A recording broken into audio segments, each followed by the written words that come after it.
지난 2월 방사청이 155mm 사거리 연장탄의 체계 개발을 완료했다고 밝혔습니다. 최근 국내 155mm 포탄은 글로벌 이슈로 떠오르고 있는데요.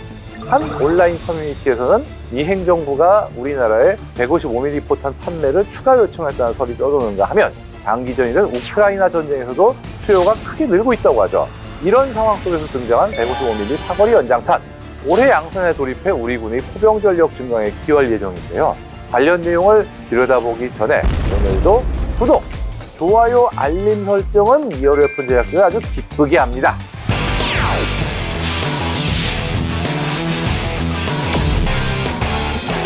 오늘날의 탄약과 하프는 사거리를 늘려야 하는 초장사정 체계화와 초정밀화 이 두 가지에 집중하는 추세인데요.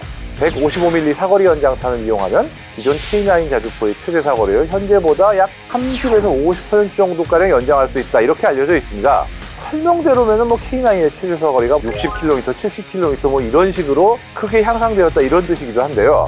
보통 사거리를 늘리려면 기존에 운용하던 포를 개량하거나 개조하는 작업을 거칠 수도 있는데, 이런 경우는 별도의 개조 없이 포탄만으로 사거리 증가에 성공한 것이기 때문에 가성비가 대단히 높다고 할 수 있습니다. 참고로 원래 대원표에 표기된 K9의 최대 사거리는 40km. 여기서 중요한 점은 이 수치가 기존에 사용하던 사거리 연장탄인 BB탄, 즉 항력 감소탄을 기준으로 했을 때라는 거죠. BB는 베이스 블리드의 약자로 포탄 바닥에 연소제가 들어있긴 한데, 이 로켓과 달라서 연소제가 추진력을 더해주는 연료로 작용하지는 않습니다. 어디까지나 포탄 뒤에서 발생하는 공기의 안 좋은 흐름을 없애서 결과적으로 사거리를 늘려주는 이런 역할을 하는 거죠.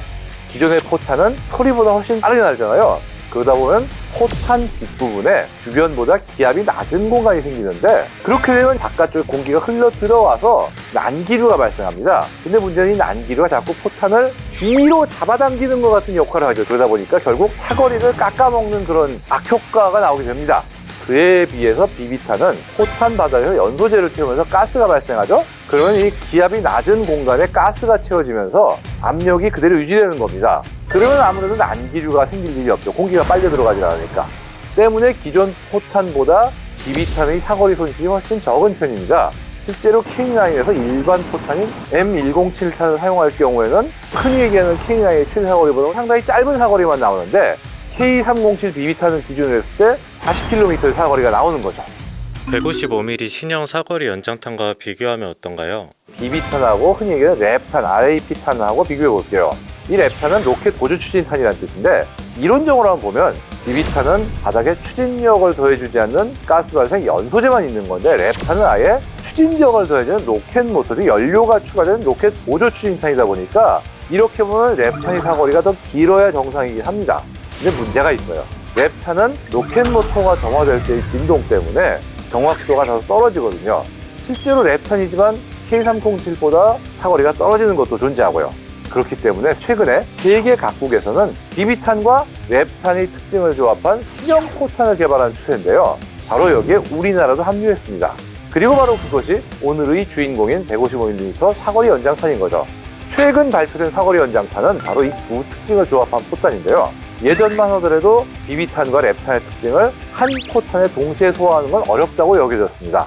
그런데 기술의 발달로 구성품의 무게와 부피의 감소 등 많은 변화가 생기면서 이런 조합이 가능해졌고, 독일 라인메탈에서도 비슷한 기술을 적용한 V-랩이라는 포탄을 성공적으로 테스트한 바 있습니다. 이번에 발표한 신형탄은 포탄 자체가 지정된 목표를 향해서 움직여주는 유도 포탄은 아니고요. 하지만 우크라이나전 등에서는 무유도 포탄이라도 탄 자체의 정밀도가 높고 또 쓰는 포의 성능이 우수하다면 예상외로 높은 명중률을 확보할 수 있다, 이게 증명된 거라고 봐야 되거든요. 이게 또 드론을 활용한 실시간 탄착 관측과 결합하는 방식도 나왔기 때문에 무유도 사거리 연장탄에 대한 투자는 앞으로 더 늘어나지 않을까, 이렇게 생각이 듭니다. 물론 미국의 엑스칼리버로 대표되는 유도 포탄에 대해서도 여러 나라에서 아주 활발한 연구와 개발이 이루어지고 있고요. 또 신관만 바꿔서 유도 포탄처럼 쓰게 하는 탄도 수정 신관, 흔히 얘기하는 PDK죠. 이것도 연구 개발을 거쳐서 운용이 이루어지고 있는 추세입니다. 탄도 수정 신관의 역할과 작동 원리는요? 예, 탄약은 탄두의 끝에 신관이 달려있고 그 안에 장약이 들어있죠. 이제 신관은 탄약이 요구하는 시간과 장소에서 폭발할 수 있는 점화장치인 셈인데, 무기 체계들이 기계화되고 자동화되어 있는 만큼 신관도 점점 발전하고 있기 때문에 신관을 개조해서 GPS를 내장하고 유도용 날개까지 붙인 그런 게 이제 탄도 수정 신관인 겁니다. 이걸 끼면은 기존 탄 대비 정확도가 아무래도 향상되고 타격 효과도 실질적으로 증가되는데 더 중요한 거는 기존의 포탄을 활용하는 방식이기 때문에 비용이 더 싸다는 거죠. 우리나라도 엑스칼리버처럼 유도 기능이 있는 포탄이라든가 비행 중에 활공용 날개를 전개해서 사거리를 연장하는 활공유도 포탄, 램제트 추진 방식을 적용해 사거리를 이루는 램제트형 포탄, 탄도 수정형 신관 이런 것 등 여러 가지의 포탄이나 신관을 연구하고 있고요. 여러 가지 방법으로 포탄이 사거리와 정확도를 높이기 위한 노력이 이어지고 있기 때문에 향후 어떤 결과가 나올지 관심을 가지고 보면 좋겠습니다. K9 외에 다른 자주포에도 사용이 가능할까요? 현재 우리 군은 2,000문 이상의 155mm 자주포를 보유하고 있죠. 그중 상당수가 K55 계열제 K55A1이다 보니까 만약에 이 K55A1의 신형 사거리 연장탄을 사용할 수 있다 치면은 K9만큼은 아니더라도 어쨌든 기존보다는 사거리가 크게 늘어나니까 상당히 효과가 있을 거라고 생각은 됩니다. 다만 아직까지 검증이 완료된 상태는 아니기 때문에 이건 좀 두고 봐야 알 수 있을 것 같아요.